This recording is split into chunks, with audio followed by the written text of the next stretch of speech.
And we're back with another exciting performance of The Incredible Hokes. I am Chris. I am Mark. I won't embarrass you, but look how much, look at the weight he has lost. I'm so proud of him. Oh, thank you. You said you were humble and you said you only lost a few pounds. I bet you've lost 30. Well, at least 15. I haven't done the official. I think he's being humble. The last 4 weeks. I think he's down like 30. All right, guys, I haven't told you this. Monday, Saving Hope resumes. And Russell has specific goals for me. Oh, cool. So he thinks I can be. So you have an accountability partner. I have a trainer. All right. Which is, I guess, better. I don't know. Anyway, he thinks I can be a brick shit house. That's his words, not mine. So we're going to see if I can be a brick shit house. But I think you're on a good path. You good here. Cool. How I knew is when I hugged him. It didn't take as much arm space. So had more arm real estate left when I saw him. So cool. You've been working. I've been working. We finally had a chance for you to do some shows. I think you have a certain topic that's on your mind. What's been going on in the world? Hey, how about NFL? What in the world is going on with America's real pastime? What is going on over there? I mentioned something earlier, and you have not really. I have not heard your ventilation on this. So, why don't you lay it on me? Lay it on me. Well, you were talking about, to kind of pick up where we were at. We were talking about the NFL Network and how watching that network, it's almost like fantasy because there's like an 800-pound gorilla in the room. What they want to drag. In the studio with them, and it's like, well, let's pretend all that's not going on. Right. We're back to normal. Like, well, no, are we really back to normal? And yeah, you say that they are kind of like the denying kids whose parents are divorcing. Yeah. And the kids won't admit it. Yeah. Yeah, there's kind of like that. That's denial. There's a bit of a denial going on. Yeah. Goodell had that press conference. Has it been a month ago now? At least 3 weeks ago, and he basically was full of it the whole time. Because on one hand he comes out and says, "Oh, we're not political. NFL's not political," and then he goes on immediately the next sentence and goes on about, well, we've heard from the players and we're going to do this for the community and how we need to be more involved and they're looking for social justice. Like whoa. You just said you were not political. Now you're going to support them in all these social justice things in inner cities and all that. You can't have it both ways. Yeah. You're the commissioner. You want to protect the shield. How come you just couldn't come out and say, hey, our business, just like any other business, tells you to keep politics out of here. What you do on your own time with your money, Colin Kaepernick, it's totally up to you. If Colin Kaepernick wants to take his earnings from football and start a website called callinforjustice.com and have it be the most far left whatever he wants, that's great. That's your money. You knock yourself out. But then when he's ready to play football, he keeps about football. He does everything they ask him to do, and you keep that separate. Why is that so hard for someone to say? But we can't say that, apparently. It's like that's all the fans are asking for. Not just Kaepernick, but all players. If you, on your own time, want to support the NRA even, it doesn't have to be left wing, it can be right wing, whatever. That's your time, your money. If I was to go into my work and be and start wearing all this stuff and this company needs to be more for social justice, they'd say, hey, dude, you can't bring that in here. NFL does it, and somehow NFL's, oh, you can't, no, you got to get it with it, NFL. It's 2017. And there's no other company being held to that standard, but the NFL is having to be held to that standard. So Goodell, you're letting the shield down. Get with it. I know what you're saying. Yeah, I mean, so you're basically saying just like you go to work, you clock in and it's work time. Right. They don't give two shits what you do as long as you make that job happen. Yeah. My clients pay me to get a certain thing accomplished, and for the most part, if I accomplish that, then they don't really care. Oops, I hit a button. Sorry, we're trying a whole new setup here, folks. I apologize. I've got a remote here that does the recorder. We got fancy. We have a recorder over here. We got a tripod here. This is all fancy. This is our first time with the fancy stuff. So anyway, apologies. So here's my deal. To save time, here's my deal.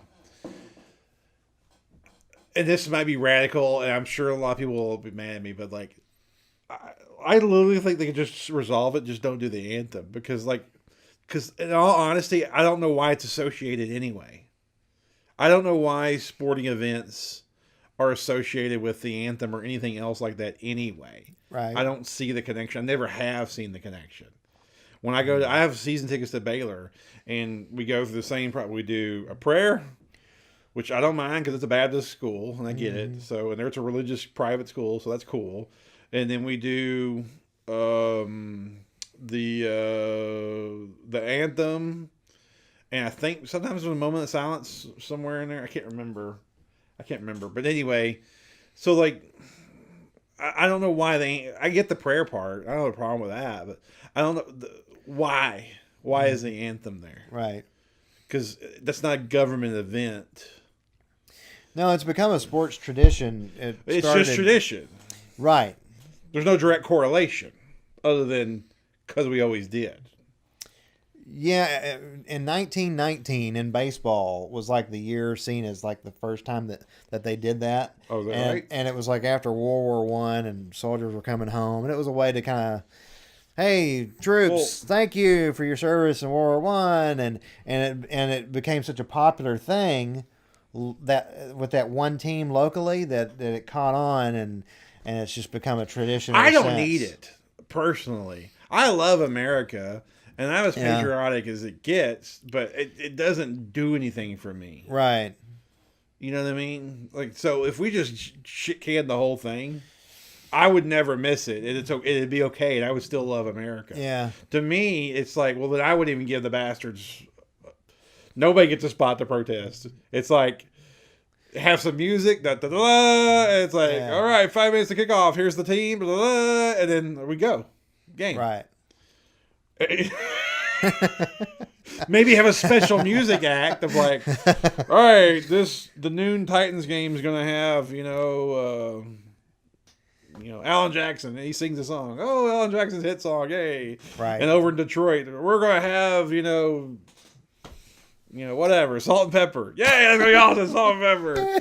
And like you just have a music, and then start the game. It's like, my point is, I know I'll probably piss somebody off out there who's ultra like, well, it's all about America. But I don't get the connection. It doesn't have to be that way. Just eliminate it. That way, everybody it's like, screw it. If we can't play nice, then fuck it. Just shut it down. Well, I know what you mean. In what you're saying, to me, it's sad because it underscores that what's going on is like freedom of speech is. You've got certain factions of this country like, well, freedom of speech is okay as long as that speech is their kind of speech. Well, of course.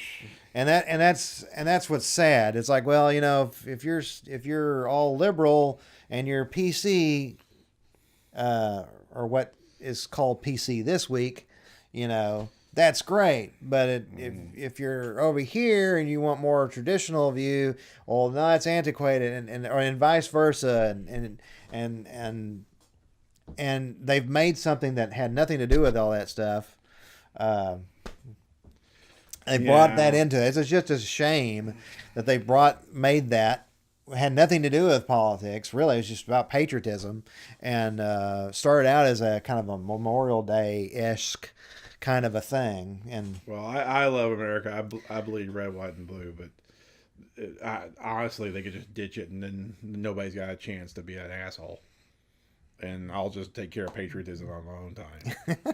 Because to me, it's not been worth the headache. It's not.